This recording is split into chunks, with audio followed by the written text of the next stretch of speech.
Buenísimo. Bueno, ahora sí, Jorge, bienvenido. Muchísimas gracias por acompañarnos el día de hoy. Estamos súper entusiasmados de que cuentes alguna de estas prácticas justo con toda la lógica de ideas que pueden ser útiles ahora en el cierre de año. Pero nada, bienvenido y muchísimas gracias, Jorge, por acompañarnos acá con toda la comunidad de Cometa. Gracias a ustedes por estar aquí, por su tiempo. Me presento, mi nombre es Jorge Reina, soy director general de la Federación para la Defensa de Escuelas Particulares. Muchos de ustedes ya nos conocen, somos una institución con ya más de 15 años de actividad exclusivamente atendiendo escuelas particulares en prácticamente toda la República. Tenemos colegios desde Los Cabos hasta Cancún. Eh, y bueno, FEDEP nace precisamente como respuesta por parte de varios dueños y directores de escuelas ante una necesidad latente en aquella época y que creo que hoy es más relevante que nunca, que es precisamente la debida asesoría, pero especializada en materia educativa. Hace tiempo entramos con un grupo de colegios muy grande y ellos nos decían que estuvieron haciendo todo un scouting de distintas firmas y despachos y demás, y hicieron una especie de proceso de licitación. La FEDEP ganó ese proceso y cuando hablaba yo con los directores decían, es que ningún otro despacho conoce todo lo que ustedes conocen y mi respuesta era, digo, tampoco es encontrarle el hilo negro, es que nosotros solo atendemos escuelas y es lo único que hacemos y para eso nació la FEDEP. Fue una organización creada por escuelas para escuelas. Eh, Porque gran parte, desgraciadamente, de lo que hacen las autoridades en este país, y lo vemos todos los días, es ilegal, está indebidamente fundado y motivado. Y bueno, de ahí es precisamente que nace FEDEP como un medio para defender y asesorar correctamente a los colegios frente a las autoridades. Y a lo largo de estos 15 años evolucionó. Ahora brindamos también servicios especializados en materia contable y fiscal para colegios y vemos prácticamente todos los temas legales derivados de la operación de un colegio, problemas con papás, con niños, temas evidentemente fiscales que ahorita los vamos a tocar, temas laborales, en fin, todas las aristas que brincan de la operación. Jorge, Sí, una preguntita ahí que me entró de curiosidad.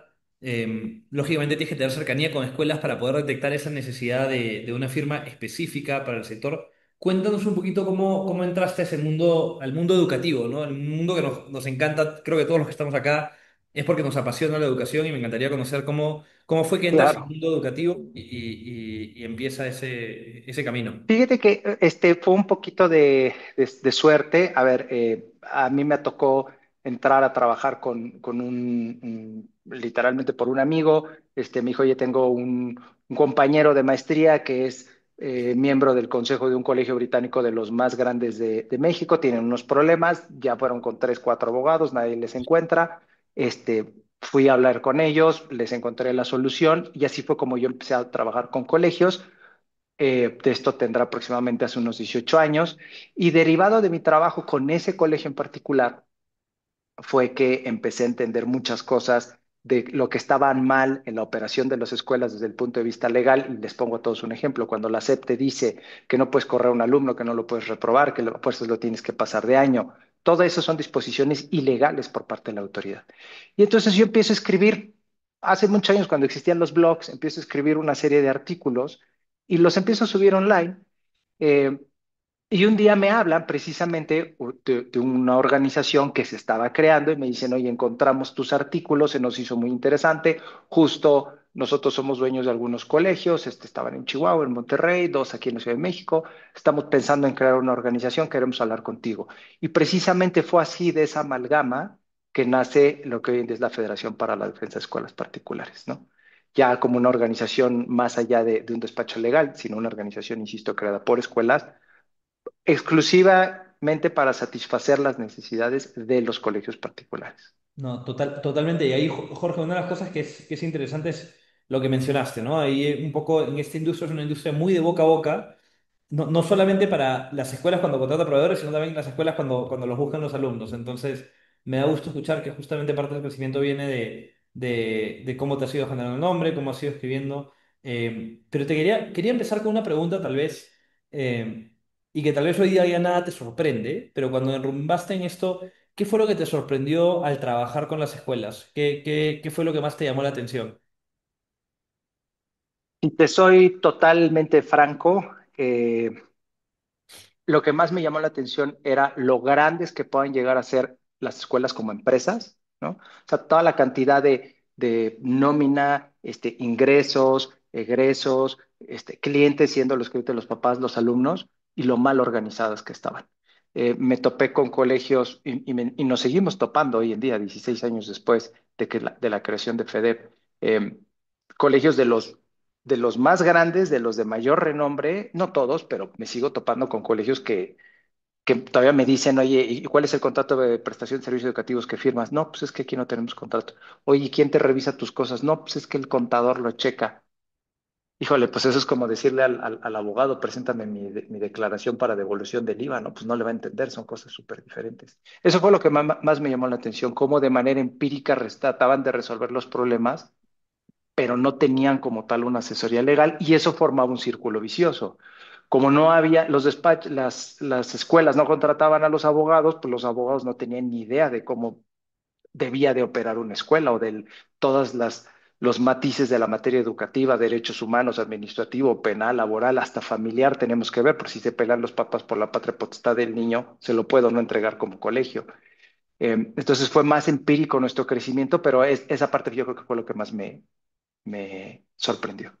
Y ahora pasándolo un poquito ya en la parte más como en positivo, porque sé, y ojo, una de las cosas que voy a tratar de hacer ahí mientras vamos conversando con Jorge es justamente qué cosas podemos empezar a implementar como el ABC, si alguno se siente un poco perdido en la materia de justamente todo lo legal, contable.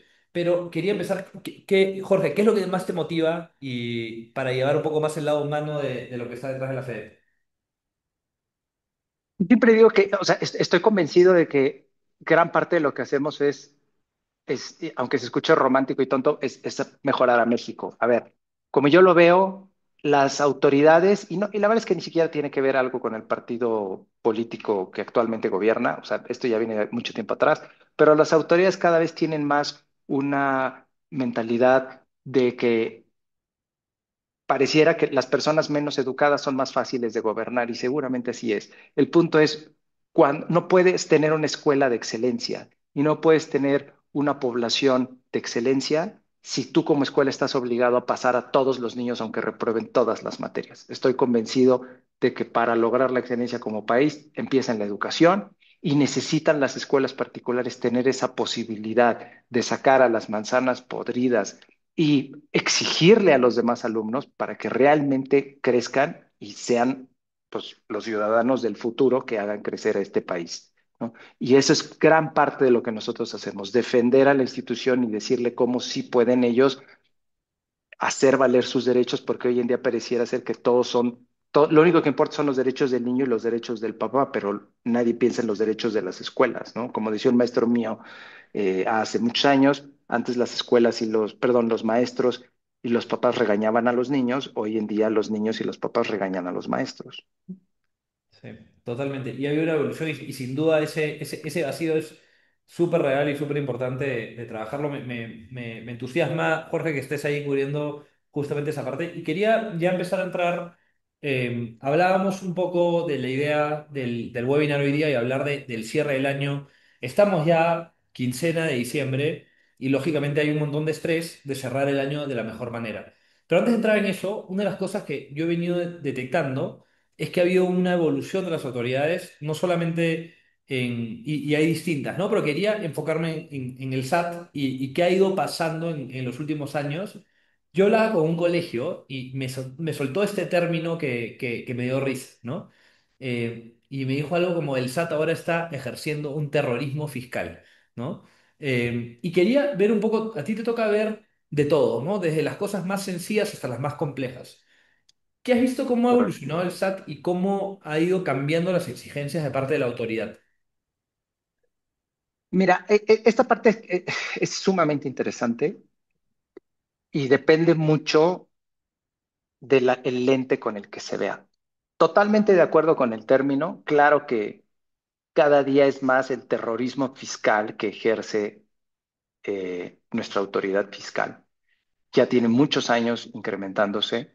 Y pongo un ejemplo muy sencillo. Mi mamá que tiene 77 años y probablemente tenga por lo menos 40 años, mínimo 40 años, sin trabajar, sin declarar, sin recibir ingresos, sin facturar, es ama de casa, todavía sigue recibiendo hoy estos mails de presenta tu declaración, detectamos inconsistencias en tu declaración anual y obviamente me habla y le digo, mamá, tú ni siquiera tienes declaración anual, o sea, estás en suspensión de actividades desde hace más de 40 años. Pero el SAT aún así manda esa información a todo y la verdad, claro, nosotros porque somos abogados y además somos fiscalistas y vemos esto, pero me divierte ver a veces cómo la gente realmente se espanta y algo que es muy interesante, y esto sí no es divertido, es cómo la gente por tratar de solucionar un problema que no existía, se termina metiendo en un problema de verdad, ¿no? Y eso es precisamente lo que busca el SAT con estas campañas, todo lo que acaba de salir ahorita de las nuevas reformas fiscales, el SAT ejercerá nuevas auditorías, lluvia de auditorías para todos, nuevas facultades. No es cierto, la verdad es que cuando conoces la materia y revisas, sigue siendo lo mismo. O sea, al final del día, el SAT desde hace más de 40 años siempre ha podido auditar. Eh, pero mucha gente se espanta y entonces, tratando de evitarse un problema, va, presenta documentos, presenta información que tal vez no tenía por qué presentar o no de la manera en la que lo presentaron. Y ellos solitos se terminan ocasionando el problema que precisamente querían evitar. Entonces, yo creo que es muy importante el entender que el SAT, al igual que la SEP y el INVEA o que autoridad que quieras, es una autoridad y está limitada por la ley y está limitada por un debido proceso. Y este, no es como el cuate que te asalta en la calle que en ese momento quiere dinero y si no, ahorita vas a ver. No, a ver, si me llega el requerimiento, lo vemos y lo enfrentamos y vemos un proceso y hay que pensar bien si pago, si no pago, si estoy realmente obligado o no a pagar. Pero muchas veces a mí me ha tocado verlo. Por tratar de solucionar las cosas, le rascan y terminan metiéndose en una bronca más fuerte. Ahí, Jorge, una de las cosas que yo hablaba justamente pensando en ahora en eso de la evolución del SAT, a tu punto es, hay que tenerle respeto, pero tal vez no miedo, ¿no? Correcto. Pero hay ciertas cosas donde ya hoy día, yo hablaba con un colegio y, por ejemplo, me decían, "Oye, no, es que antes lo manejábamos, por ejemplo, todo de manera en una cuenta y me decían, oye, ahora tenemos que transicionar a ser más formales, ¿no? ¿Qué cosas son las que, por ejemplo, ya toca ser más formales y evitar ciertas cosas, tal vez que antes era más permisivas, digamos, ¿no? Y cómo, en qué partes de la operación de una escuela tenemos que tener más cuidado? Claro. A ver, definitivamente los tiempos sí han cambiado mucho. Cada vez los procesos se vuelven más rígidos. La supervisión de la autoridad cada vez es más fuerte. Eh, y me encantó la frase que dijiste. A ver, a una autoridad como el SAT no hay que tenerle miedo, hay que tenerle respeto, pero tampoco es un miedo irracional. Pero claro, hay que saber hacer las cosas. Tenía un maestro que me acuerdo mucho en la carrera, un notario de mucho reconocimiento, siempre nos decía, inclusive para hacer las cosas malas tienes que hacer bien. Entonces, se trata de llevar los debidos procesos. Y un error, por ejemplo, muy común es que yo veo en las instituciones académicas. Hoy en día debo de reconocer que ha disminuido, pero por ejemplo me pasa mucho que las escuelas muchas veces facturan por X o Y razón, con una razón social diferente a aquella que tiene el acuerdo de autorización, lo cual es un gravísimo problema o puede ser un gravísimo problema si la autoridad lo detecta, porque si no tienes el acuerdo de autorización o el REBOE a nombre de la persona moral que está facturando, entonces no puedes no cobrar el IVA. O sea, el SAT perfectamente te podría decir de todo lo que has facturado en los últimos 5 años, me debes el IVA más actualización y sus recargos. Olvídalo, sería la bronca impresionante. Y me sorprenden muchos colegios que así lo hacen. Muchos colegios, por ejemplo, tienen un grado intermedio entre preescolar y primaria que le llaman Pre-First, Vorschule, etcétera, y siguen sin cobrar IVA, cuando en realidad ese grado, que no está ni en preescolar ni en primaria, no es un grado de educación SEP y por lo tanto sí tendrías que cobrar el IVA. De acuerdo, ¿no? Y obviamente tenemos que tener muchísimo cuidado con cualquier acción y saber qué riesgo estamos asumiendo. Una cosa que yo sumaría a lo que ando viendo también es, una vez que entras a un colegio, una de las cosas que sucede a tu punto de facturar a una razón social que no es, entre otras cosas, es muchas veces la falta de control interno que puede existir, ¿no? Que es una cosa que inclusive, y eso puede ser con Cometa o de lo que fuese, ¿no? Pero una cosa que yo siempre trabajo es con los directores hay que trabajar en que entiendan justamente cómo está la operación y que no se deslinden porque el día de mañana pueden tener un problema asociado a eso, ¿no? Entonces es súper clave tener la operación, tenerlo de una manera más automatizada y que también puedan reducir ese posible error manual de lo que hablaremos en un ratito, pero súper interesante como veo que empiezan a suceder como ese tipo de cosas. Y te quería preguntar, Jorge, a mí me... Perdón, y perdón, nada más déjame hacer una pequeña aportación. Y se complica aún más la operación de los colegios porque por primera vez este año, eso nunca me había pasado, solamente este año lo empezamos a ver y es más, te podría decir que fue en este ciclo escolar en particular, o sea, estamos hablando de septiembre para acá. Por primera vez ya las autoridades le están requiriendo a las escuelas regularización, no solo en el tema de las facturas de la colegiatura, que eso de por sí ya lleva cierto reto y complicación, pero ahora en los demás gastos, en específico en temas de cafetería. Tengo muchos colegios en distintas partes de la República que ya están recibiendo escritos por parte de la autoridad educativa, todavía no fiscal, lo cual lo hace más ridículo, en donde le están diciendo, quiero que me exhibas tu régimen fiscal y cómo estás manejando los ingresos que recibes de la cafetería, que obviamente eso es otra cosa, es venta de alimentos, este, y entonces ahí llevas IVA. Y, Y muchos colegios, o sea, les preguntas, ¿y cómo lo manejas? No, pues yo vendo el sándwich y se acabó. O sea, la verdad, yo no facturo, no declaro ese IVA, no nada. Pero si bien la autoridad fiscal todavía no entra, la educativa ya entró. Entonces, y si empiezas a ver esos otros rubros de uniformes, transporte y cafetería, y todo eso son elementos, e ingresos que algunos llevan IVA, otros no llevan IVA, algunos se facturan de una forma y otros de otra. Claro que incrementa el grado de complejidad. sí, y ahí una de las cosas que yo he visto, por ejemplo, es... esto es otro tema, ¿no? Pero lo que yo veía en un grupo grande de colegios, por ejemplo, es que tienen la institución que es la que vende los servicios educativos y después tienen la empresa que vende los servicios adicionales, ¿no? Mm, Y muchas veces eso hace sentido porque al final tú tienes una que está sujeta al IVA y la otra que no, ¿no? En el caso claro. como la parte educativa es exento. Y es más, les voy a compartir, no lo tenía pensado, pero justo tenemos un caso de éxito, después se los enseño, justo una empresa que hace eso y que lo separa. Al final, todas estas cosas, hay formas de manejarlas y también es importante entender el riesgo que estamos asumiendo en cómo lo manejamos, ¿no? No digo acá, hay veces que algunos quieren tener control, pero que no sea fiscal, entre otras cosas.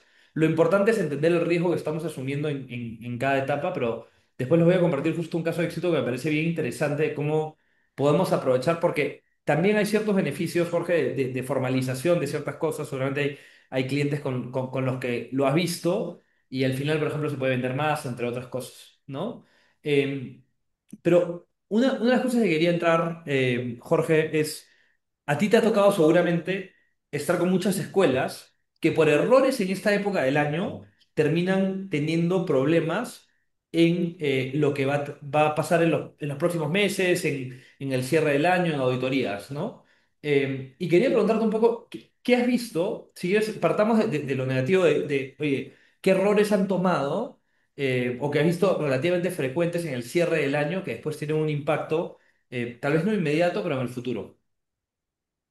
Mira, yo creo que de los errores más comunes que veo que cometen en los colegios tratando de reducir el impacto fiscal es uno, lo que dije, la compra de facturas, eh, que de por sí, por supuesto, es algo que no se debe de hacer, pero el problema ya ni siquiera es que lo hagas, o sea, es como pasarse el alto, o sea, no te debes de pasar el alto, pero además estás viendo que está el policía enfrente y te lo estás pasando despacito y está la cámara, o sea, casi si te vas a pasar el alto, por lo menos pásatelo bien, o sea, por lo menos fíjate que no te estén viendo el policía, ¿no? Entonces, el problema es que te digo, lo hacen y lo hacen de una manera todavía muy burda, entonces termina siendo el, el- el porcentaje de probabilidades de que te cachen y te metes en un problema se duplica o se triplica. Y otro problema que pasa mucho no tiene que ver necesariamente con el término del año, sino con la operación en sí y la manera en la que muchos contadores prefieren manejar la contabilidad, pero que ocasiona un problema importante a largo plazo, es el uso de la razón social, sociedad civil. Es un tema que me topo todos los días. Este, siempre digo lo mismo. A ver, es claro, el contador pensando en su chamba, que es la contabilidad, la presentación de las declaraciones y de los impuestos, para él es muy fácil recomendar el uso de las sociedades civiles porque la sociedad civil solamente paga impuestos sobre lo efectivamente recibido, sobre los recursos efectivamente pagados a la sociedad civil. Mientras que una sociedad mercantil recibe, perdón, paga facturas a crédito, quiere decir lo que yo facturé, paga impuestos sobre lo que yo ya facturé, no necesariamente sobre lo que ya me pagan. Lo cual parecería, o bueno, de facto, termina volviendo tus pagos provisionales más altos porque estás pagando sobre lo que facturaste, independientemente de si el cliente te pagó ya o no. La respuesta, insisto, contable es muy sencilla. Vete a una SC y con eso te quitas de broncas. Te quitas de broncas para efectos del pago provisional del impuesto sobre la renta, pero te metes en unos problemas mucho más fuertes a largo plazo, que es el tema de la responsabilidad solidaria. La persona moral en el mundo, las compañías, llámese como se llame, se crearon es una ficción del derecho, no existían, están en nuestra imaginación, están en un pedazo de papel y se crearon con una sola finalidad, separar los patrimonios. Una cosa son los socios y otra cosa es el negocio. Podrá quebrar el negocio, pero nunca quiebran los socios. Y eso lo hemos visto infinidad de veces en casos de grandes empresas y grandes millonarios que habrán quebrado la empresa, pero el millonario sigue millonario. Pongo el ejemplo, no sé si es lo que vaya a hacer, no creo, pero del señor Salinas Pliego, que debe 51,000 millones de pesos, pues podrán quebrar la empresa. Él, el dinero que es de él no debe nada. Él no es responsable. Podrá quebrar todas sus empresas, pero el señor no va a perder su fortuna, lo que es de él. Sin embargo, en la sociedad civil no pasa eso. La sociedad civil solamente puede ser administrada por socios. No podemos tú y yo crear un SC y contratar a un tercero a que la administre. Y el socio que sea el administrador, el valiente que lo sea, o los valientes que lo sean, responden con todo su patrimonio de todas las obligaciones de la sociedad. Entonces, ¿qué pasa si el SAT el día de mañana te determina un crédito fiscal de 5 millones de pesos por un manejo inadecuado de tus impuestos en una SA? Pues quiebra la SA. Pero mientras no haya una defraudación fiscal, mientras no haya un dolo acreditable, los accionistas no pagan. Quiebra la empresa, pero los accionistas no. Pero en una SC, pues, lo mismo pasa en una SDRL, lo mismo pasa. Pero en una SC, si se determina un crédito de 5 millones en materia fiscal o en materia laboral, o llega Profeco y los multa, acabamos de hecho de terminar un asunto que una multa de Profeco de 3,8 millones de pesos. Las multas cada vez son más altas.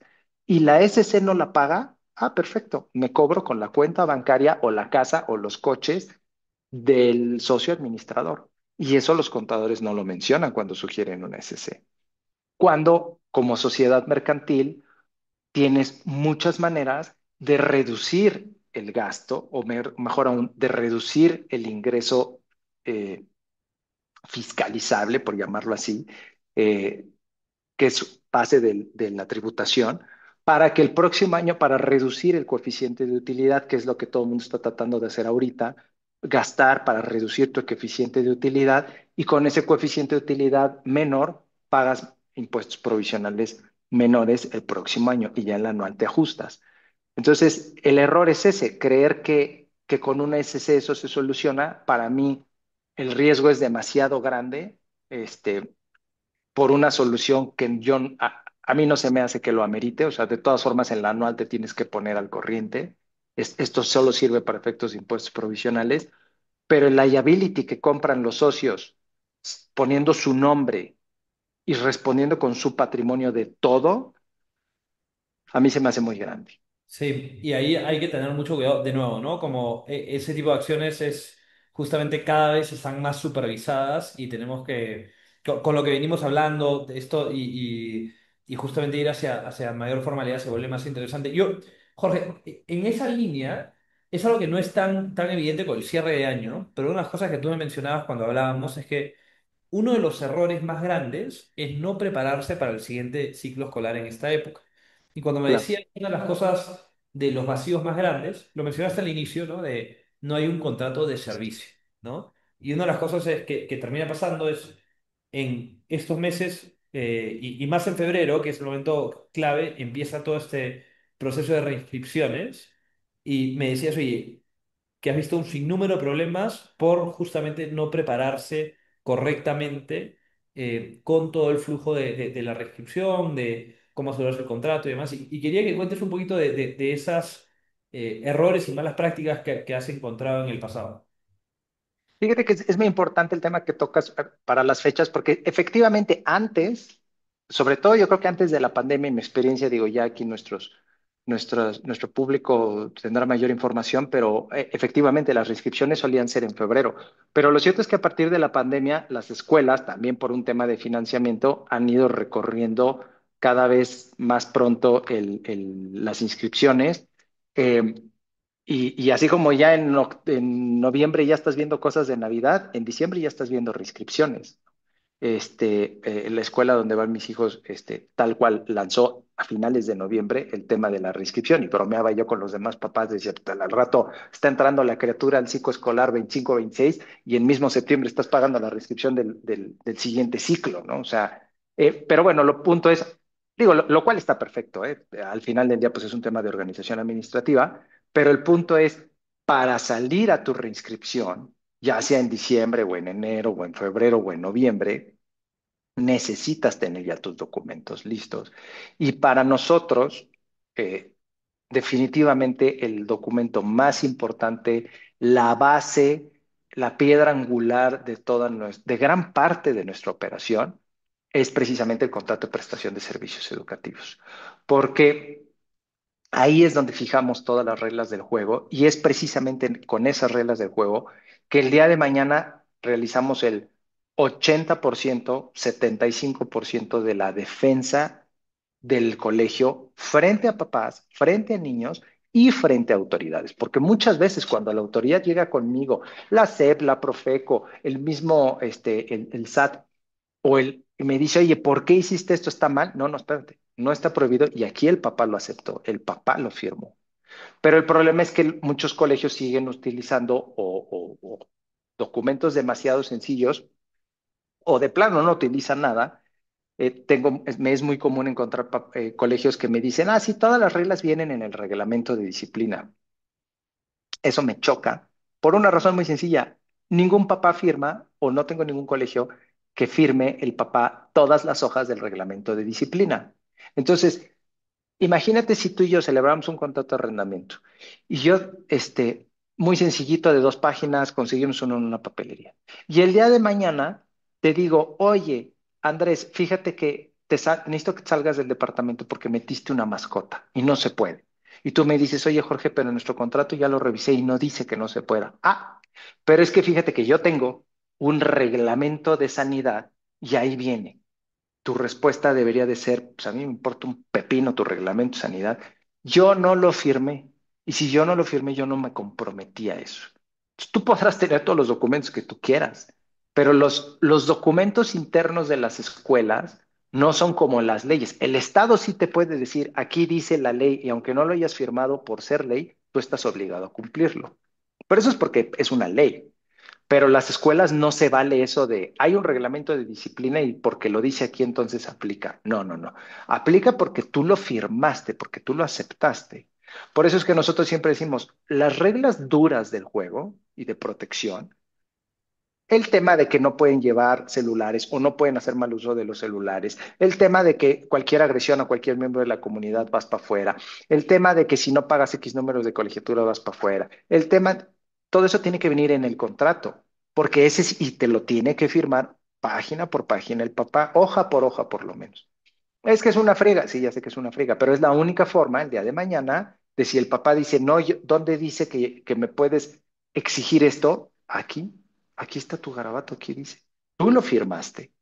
Y entonces así llevo, también los papás van, se quejan ante las autoridades y cuando la autoridad llega a decir es que estás violando los derechos del niño o del papá, no, no, él lo firmó. Claro, no puedes poner cualquier cosa, ¿verdad? Necesitas ser alguien que sepa lo que está escribiendo porque tampoco es válido pactar cualquier cosa. Te pongo un ejemplo. Hoy en día, con el incremento de la tecnología, cada vez más escuelas utilizan tabletas, iPads, lo como lo quieras llamar.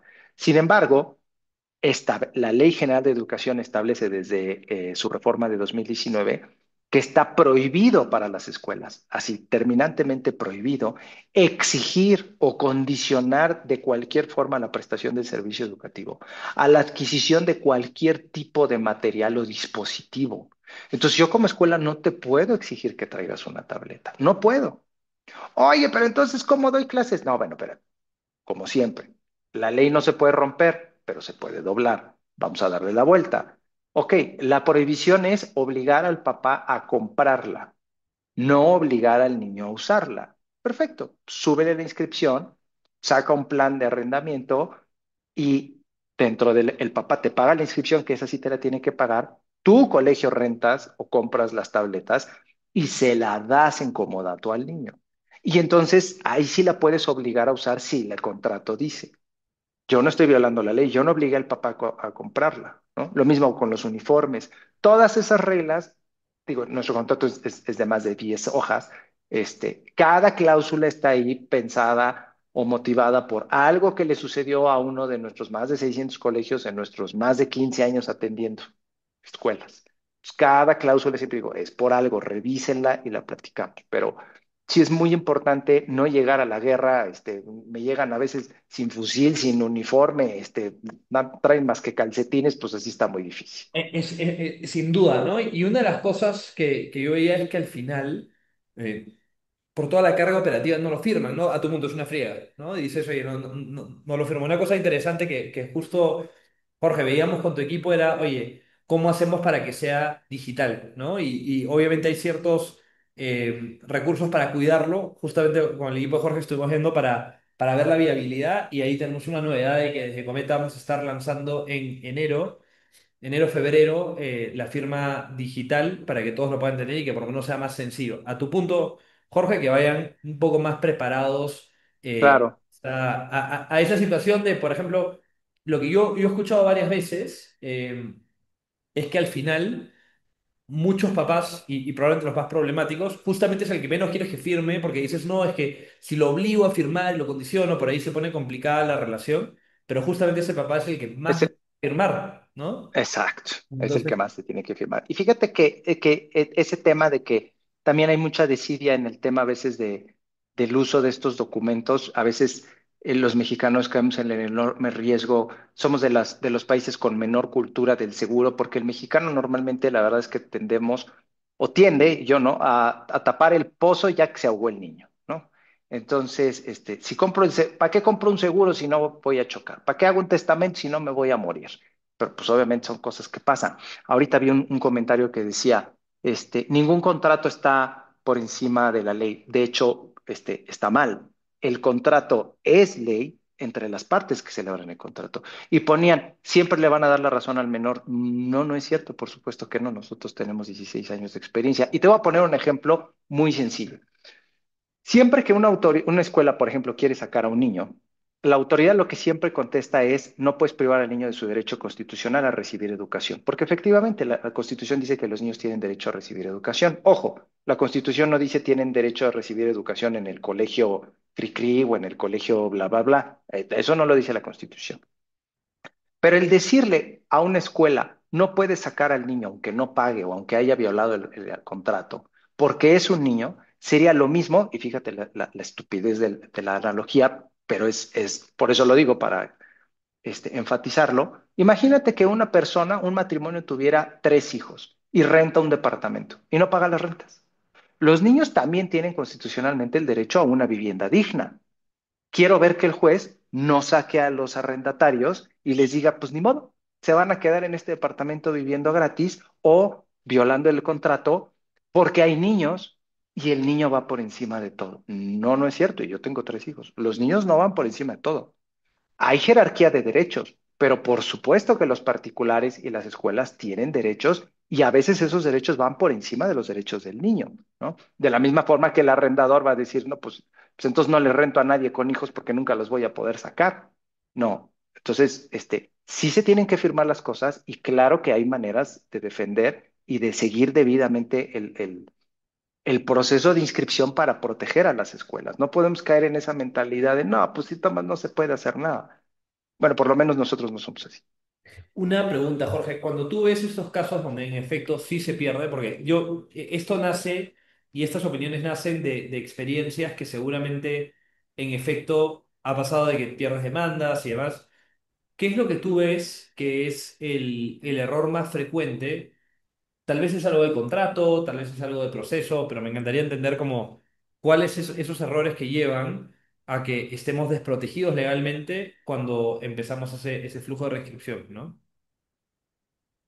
Yo creo que el principal error es creer que las escuelas crean que no se pueden defender o que les dé miedo defenderse o que les dé miedo, ahorita tú lo dijiste muy bien, no, ese papá es muy problemático, mejor que no te firme nada. Es que debería de ser al revés. O sea, si es problemático, no, que te lo firme, porque al rato va a ocasionar más problemas y no te vas a poder defender. Te pongo un caso práctico que nos sucedió, además me llamó mucho la atención porque sucedió, no habíamos llegado ni al Día de la Independencia ni al grito, y me hablan de uno de los colegios, el más caro de toda la República Mexicana, con 46 nacionalidades diferentes entre su población.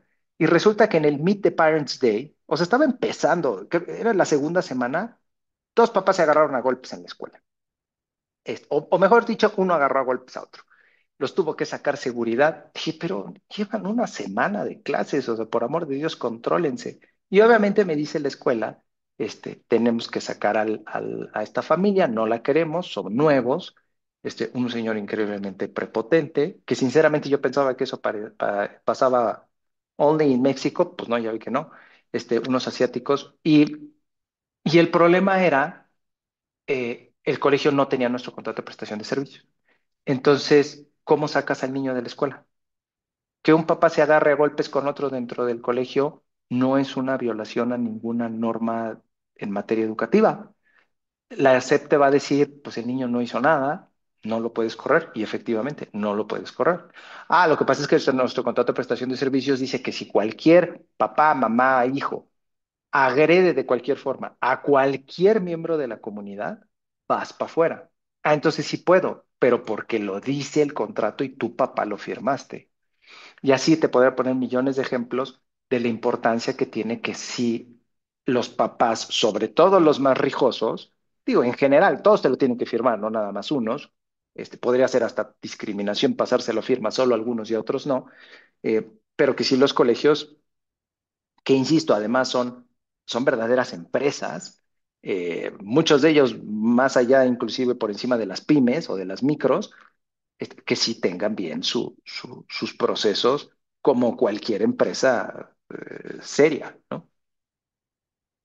Sin duda, eso es una de las cosas claves. Y ahí mientras comentabas la cantidad de cosas que pueden salir mal en un colegio, como esa pelea que no esperabas, es difícil de prever, ¿no? Entonces, al final, ¿cómo haces el balance entre tener un documento que no sea eterno, preveyendo cada detalle, y uno que al final el padre de familia pueda entender, ¿no? O sea, o tal vez, Claro, Jorge, como cuando te expones a esa fricción para que la verdad no tengas, no sé, tal vez lo tienes que hacer todos los años, ¿cómo lo gestionas para, de nuevo, no estarlos exponiendo a un documento largo, extenso, de que involucre abogados? claro. ¿Cómo has visto Fíjate la que mejor manera de gestionar eso? te comentaba la vez pasada que alguna vez que platicamos, que tuve una historia muy curiosa con uno de nuestros colegios, que cuando yo leyó nuestro contrato, se sintió alterado y nos dijo, no hay forma de que yo haga a mis papás firmar eso, está horrible tu contrato. Mis papás son otro tipo de gente, nunca van a querer. Le dije, mira, Stephen se llama la persona que me habló. Me dijo, vamos a revisarlo juntos.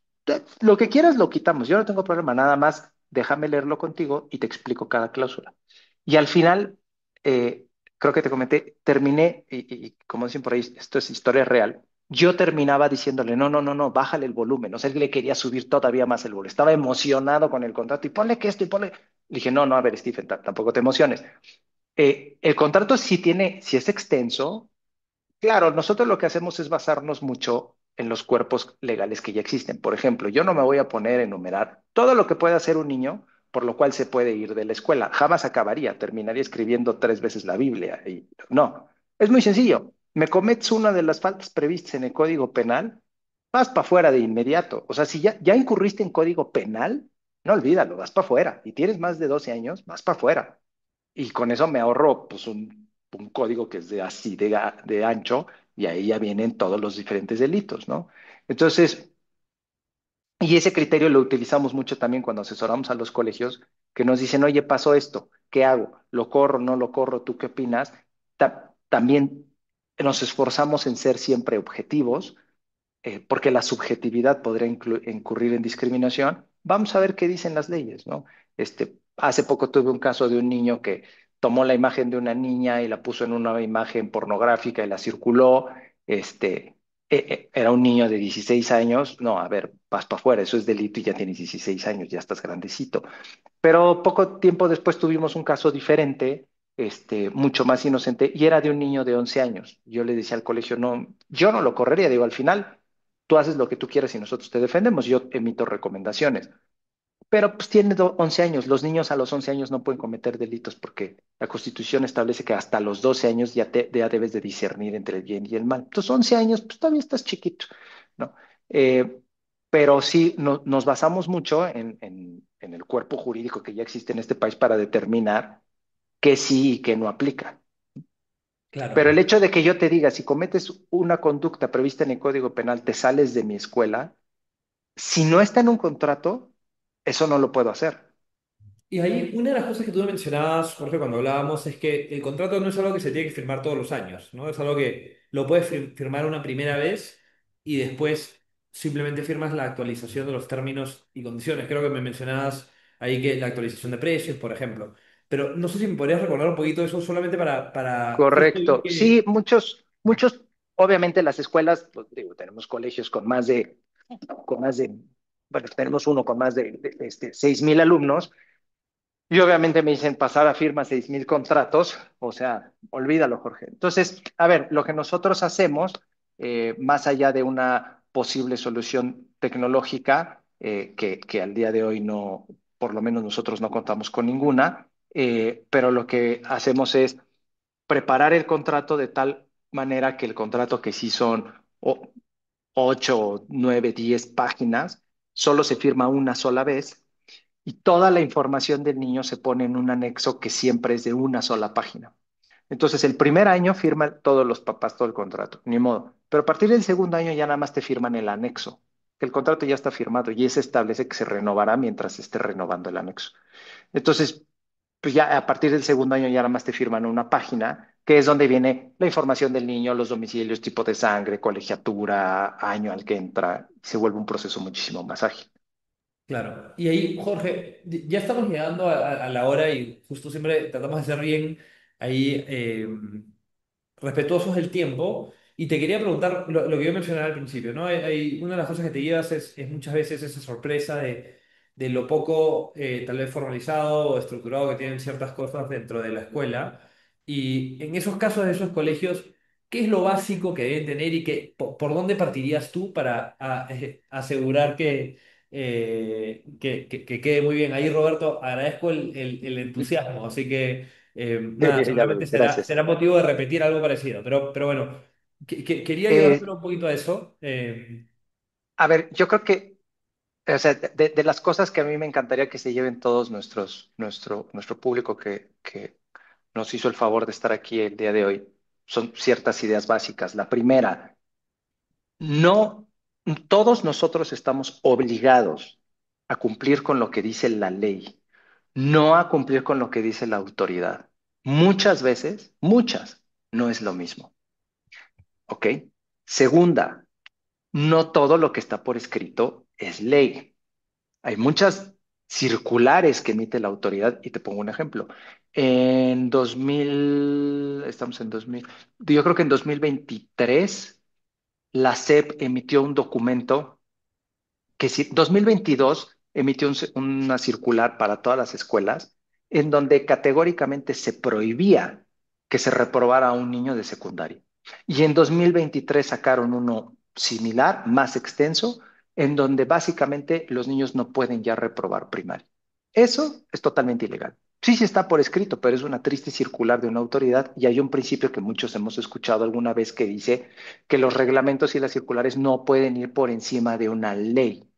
Aclaro que el contrato entre las partes es ley. Entonces, primer punto, hagámosle caso a la ley, no a la autoridad. Y si una autoridad nos pide algo, entonces la autoridad está obligada a decirnos en qué ley dice lo que la autoridad me está diciendo. No basta con que no, es que aquí sí, nosotros así lo manejamos en esta supervisión. No, no, no, no, no. No, eso no existe. Segunda, déjame ver si lo que tú me traes realmente es ley, porque muchas veces no lo es. Otro punto importantísimo, tienen que saber por ley con qué tienen que contar, ¿no? Diferentes estados de la República tienen diferentes requisitos. Probablemente de toda la República, yo creo o estoy convencido de que donde más requisitos tienen las escuelas y donde más difícil es operar como escuela es en la Ciudad de México. La DIEP es una autoridad sumamente complicada y además por ser zona sísmica tenemos unos retos importantes para los colegios aquí. Pero muchas veces los colegios también creen que tienen que cumplir con cosas que no tienen que cumplir. Entonces, hay ciertos documentos que sí tienen que tener en regla. Cuidar, tener, o sea, documentos, estoy hablando uso de suelo, tu aviso de establecimiento mercantil, temas de protección civil. También tener tu contrato de prestación de servicios y tus contratos laborales en orden. Eso también es importantísimo. Ponían hace rato en un comentario, nunca le ganas al trabajador.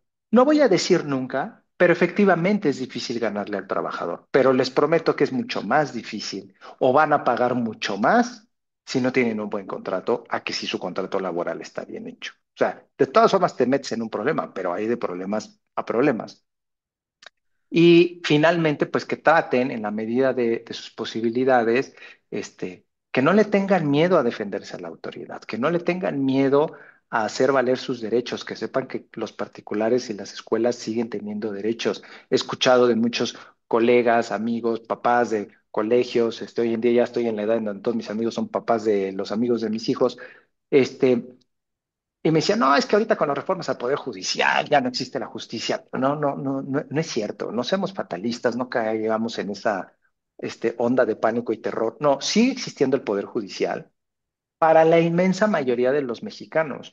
Claro, si eres Salinas Pliego y tienes un asunto de 51,000 millones de pesos, pues tú sí ya valiste, porque obviamente la presidenta le va a hablar al presidente de la Suprema Corte de Justicia y te van a negar el amparo. Pero ¿cuántos de nosotros realmente tenemos créditos de 2,000, 3,000 millones de pesos para arriba? Un crédito de 200, 300,000 pesos, 6, 5, 10, 15 millones, que para cualquiera de nosotros puede ser el trabajo de toda una vida. Créanme que a nivel federación no les importan nuestros 3, 4, 5, 6 millones de pesos. Nadie le va a hablar al presidente del tribunal para decirle, frígatelo. Eso no va a pasar. Nosotros ganamos juicios todos los días, gracias a Dios. Entonces, no le tengan miedo a defenderse. Claro, no todo es defendible. Hay cosas que sí tienen que cumplir. No estoy diciendo hagan lo que quieran. Necesitan esa asesoría para saber que sí se puede y que no se puede o cómo hacer lo que no se puede para que sí se pueda. Totalmente. Jorge, te agradezco muchísimo el tiempo, la verdad que increíble y muy iluminador. Ahí justo vi que habían varios que estaban preguntando sobre la FEDEP o Tere, ahí lo puedes ver, justo veo que Arena lo ha compartido. Y nada, Jorge, te agradezco muchísimo. Antes de eso quería compartir, antes de despedirnos, quería compartir algunas cosas del producto de Cometa y con eso... ahí, Roberto, me da gusto ahí que estés tan entusiasmado, pero quería aprovechar para compartir un par de cosas. Lo primero es que estamos trabajando justo ahí, me pasó un primer avance del equipo para tener herramienta de cómo preparar su proceso de restricciones y algunas sugerencias de lo que hemos escuchado hoy y de cosas que hemos visto en otros momentos. Entonces, les vamos a estar haciendo llegar esta información. Como saben, siempre equiparlos a ustedes de herramientas de valor.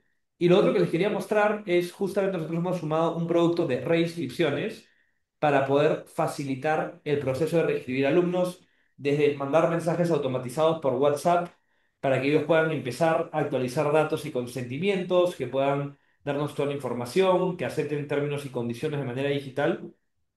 Y justo una de las cosas que estábamos viendo acá y que hemos estado revisando también con el equipo de la FEP, y vamos a hacer ahí más investigaciones para que esté todo perfectamente acorde a la ley, es que se pueda hacer la firma de contratos con los seguimientos de lo que es apropiado, ¿no? Que se pueda pagar la reinscripción y que ustedes puedan tener toda la analítica de cómo va avanzando el proceso.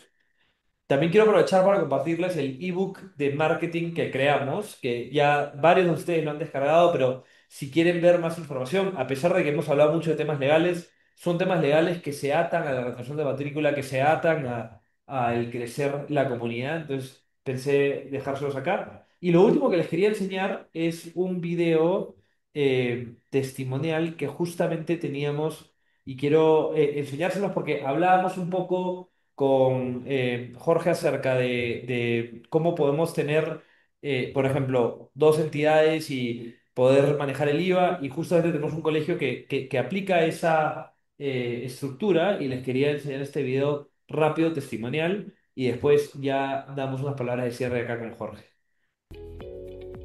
Hola, soy Alejandro Velázquez, director general de Grupo Educativo Graven. Y yo soy Rodrigo Velázquez, director de finanzas de Grupo Educativo Gravel. Grupo Graven es un grupo educativo con muchísimas marcas. Tenemos colegios aquí en México, en Cancún, en Estados Unidos. Empezó con un kinder hace 35 años y fue creciendo paulatinamente. Y actualmente tenemos alrededor de 6,000 alumnos entre todos los colegios. Nuestro proceso de implementación fue bastante sencillo, pero sobre todo lo más importante es que teníamos un caos de información por las aplicaciones que tenemos anteriormente que se delegaban en varias aplicaciones, no en una solución. Y al implementar Cometa, al ser un proceso de todo el uno, se volvió un proceso bastante eficiente y muy sencillo.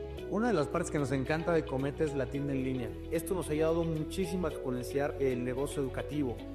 Hoy en día alrededor del 30% de nuestras ventas son por esta tienda en línea que no tiene nada que ver con la parte educativa como en colegiaturas o inscripciones, sino en esta tienda en línea donde vendemos todos los demás productos que tenemos como grupo educativo, como lo son uniformes, como lo son útiles, libros y diferentes plataformas que tenemos. Entonces eso nos ha ayudado muchísimo y también los papás a que encuentren todo en un mismo lugar. Yo lo que le diré a un colegio que está pensando en adquirir Cometa es que va a ser la mejor decisión. Desde el lado financiero, desde el lado administrativo, desde el lado de admisiones, desde el lado académico, se vuelve la mejor decisión en tener hoy en día Cometa.